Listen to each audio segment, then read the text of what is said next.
Welcome back to another episode. My name is Sam Sobey. We've got about 3 or 4 hours, I think, before it's gonna thunderstorm. So I'm gonna get in the car, get to the axis. I'll talk to you there, so stay tuned.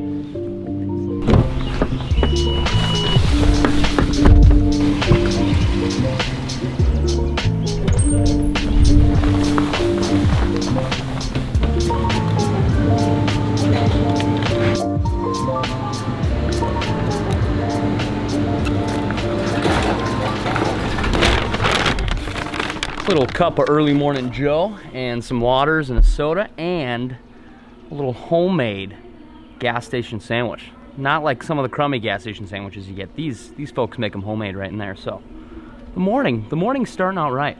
I'm pumped. Let's get to the lake.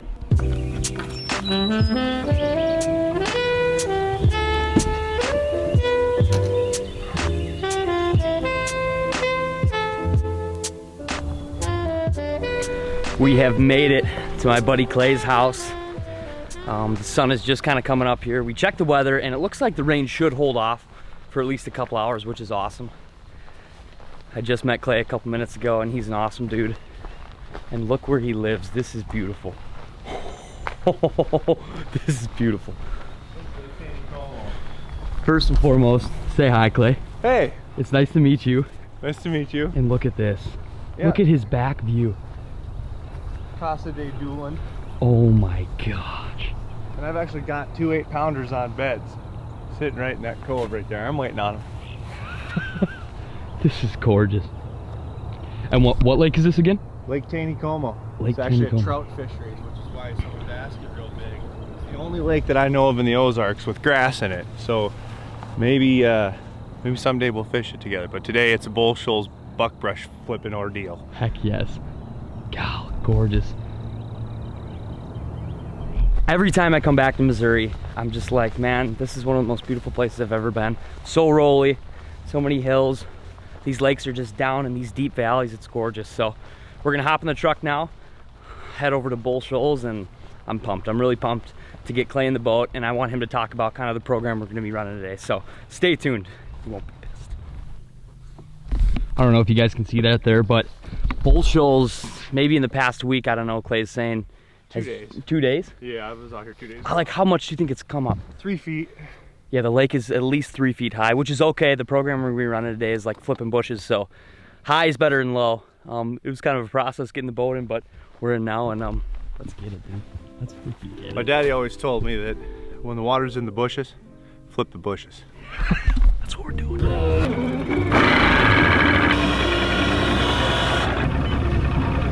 We're gonna make a short run just up and around the corner. We gotta idle out past these flats first because there's stumps in this big flat field. And then we're gonna make a short run, lay down, and we're gonna see if we can get some fish going. I know that area holds them pretty well. The last 3 times I've been here, I've caught them. There's a lot of locals here that fish this lake, and it's not a super heavily pressured lake, but there's enough fishermen here that I'm surprised I don't find more people fishing buckbrush, especially flipping it. They'll fish around it, they'll throw spinner baits, they'll catch their fish, but I think the big ones come flipping. It's so cool to come down to these Ozark lakes because it's like there's so much that relates, like that I fish back home, but then there's so much that doesn't. So it's like I learn new things every time I come back down here to the Branson area. So this is gonna be really cool. I'm excited. Like I said, the rain is supposed to hold off for a little bit, so we're gonna have some time to really get after it. So let's do it. We got some fish just starting to hit the surface back here. Didn't really bring it too much top water with, but the name of the game today is flipping bushes. And if you look out this way, you'll see a pile of bushes before you hit a little pocket. And usually they'll hang out right on the edges of it or way in the back. And it's gonna be a little heavy cover flipping. The water's up high, and when it's in the bushes, you flip the bushes. And there's some bigger ones that have been caught. I've been averaging a 19 to 20, 21 pound bag for the last few days.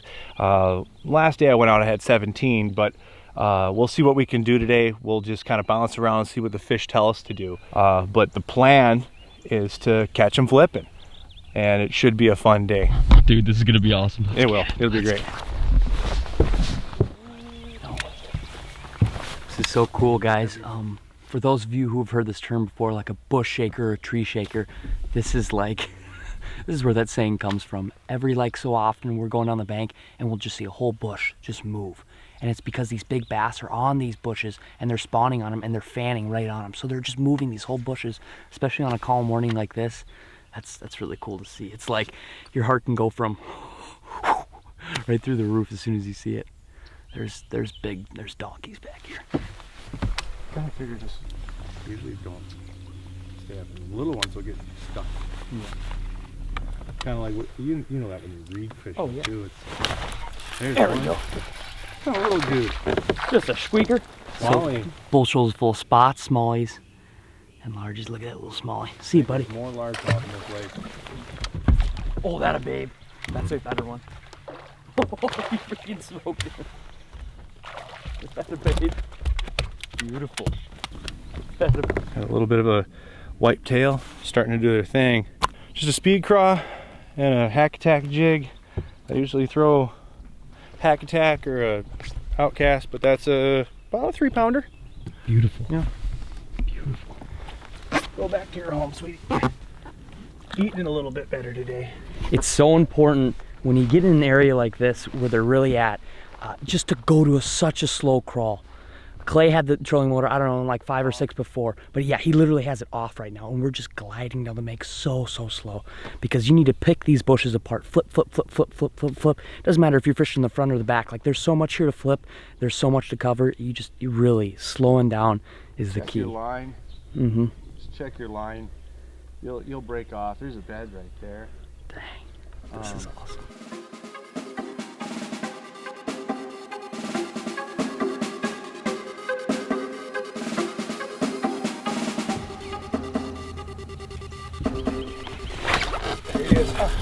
You gave that little sucker. You did it again. I was like, you little guy. I'm surprised that we're finding little fish. But it happens. Spot numero dos. The sun is kind of peeking its nose out now, and I don't know what's going on here, but I don't think it's gonna rain. At least not for a long time. It's cool. We ran down the lake probably a couple miles, and this is all juice. Like, it's so cool to go out here with Clay, because if I would have came out here by myself and just started flipping bushes, it's like there's miles of this. It's endless. So knowing these kind of high percentage areas and these key spots where these fish load up to spawn, that's very important. So I'm gonna grab the rod and get after it. Yeah, I saw that flash too. I was like, ah. Bluegills back there. That's good. There might be a few more. Little butt. This is all flatted out shit. Yeah. Nice fish. Nice fish. Heck yeah. There you go. Very cool. That one was way back. Okay. There's a few of them that'll go way back in there, buddy. Nice. Another cutie. See, buddy. 2-pounder. That one was way back there. There's some that will go way back in there. You'll flip way back in here. That one just pulled me all the way to the side. Luckily, I got him out. Scarf it. It's like they take off and run. I mean, it's nice that we don't have to battle the wind, but little fish. Oh, that a babe. That's a good one. That a babe. He followed it. That's gonna be 3.5 probably. Nice. There we go. Barely bit it. 3 flat. Yeah, flipping jigs. Tail's not raw, so that's a good thing. He's just starting to make beds. Cute little guy. We were just kind of talking a little bit, and we might kind of jump out just to like the mouth of this little creek arm, and we think there's like probably a second wave that's slowly moving in, because right when we got here, Clay flipped in, boom, got a bite right away. And then we kind of looked back here and we just see some little buck bass, but we're getting some bites here and there. But I think we're really going to kind of focus now on just kind of getting out on the edges of these little creek arms and picking up that second wave or that next. Oh, Another one. okay, I'm setting this down now.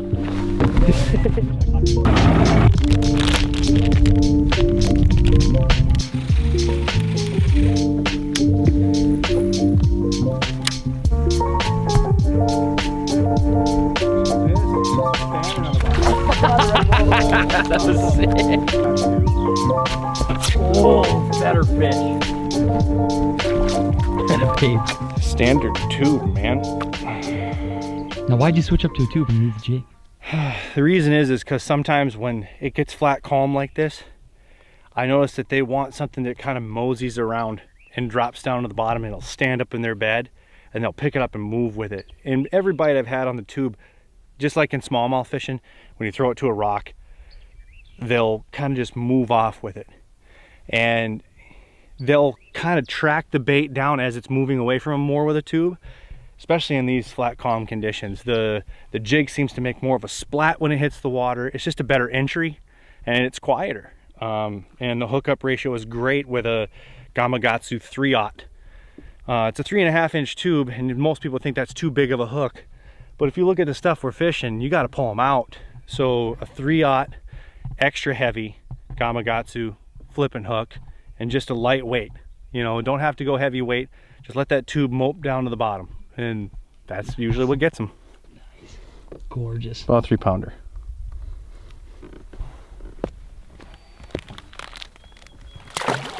I like the steeper banks. See those steeper banks like that? And these are flatter. Generally the steeper banks are the ones that give you bites. Way back there. Oh, Better fish. nice. Better fish, dude. Slowly more. Better fish. Stay down, don't get wrapped in it.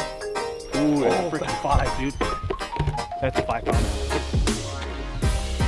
Oh, it's got a choke. Oh. Grab that sucker. Oh, yes! That's awesome. Dude, I just took like, we're going this way, and I just took one just bomb cast back there and just kind of swum it and popped it a little bit. 4.5. 4.5 all day. Dang. Cool. Awesome. Damn, dude. That's awesome. Good job, buddy. That is sick. Look at that big old chunk right there. Gorgeous. Oh my gosh. Awesome. I'll get her right back in the water. That's a beaut, man. I'm so happy you got a nice one. That was sick. That was so crazy. We flipped this whole side and we caught some decent fish off it. We turned around, we're right in the back of this cut, and we're starting to go this way, and just lackadaisical, I just bombed one kind of way in the back and swam a little bit, let it drop, swam a little bit, all of a sudden, big one. So take a picture where she came from. Right. That's a pretty cool area. That is cool. Here, let me show you guys exactly where she came from. Flipping like all of that right in there. I caught 2 3.25. Yeah, he caught 2 like 3-pounders just right up in there. We kind of came back in here, cut a couple bucks, and then way back in there, I just made a weird bomb cast, and she ate it. Wow, thanks for grabbing her for me. Yeah, it had the jig choked. That was awesome. Look at this. Look at how gnarly this is, guys. Buckbrush everywhere. They're doing it back here, boys. They're doing it.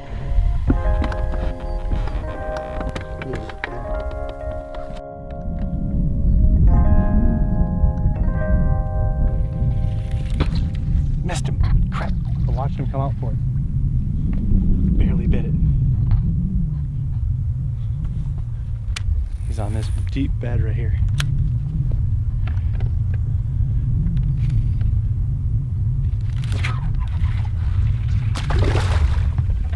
Spot. Not too many spots on this lake. I'm sure there's a lot of spots. It's just not too many doing what I'm doing. That was sick, dude.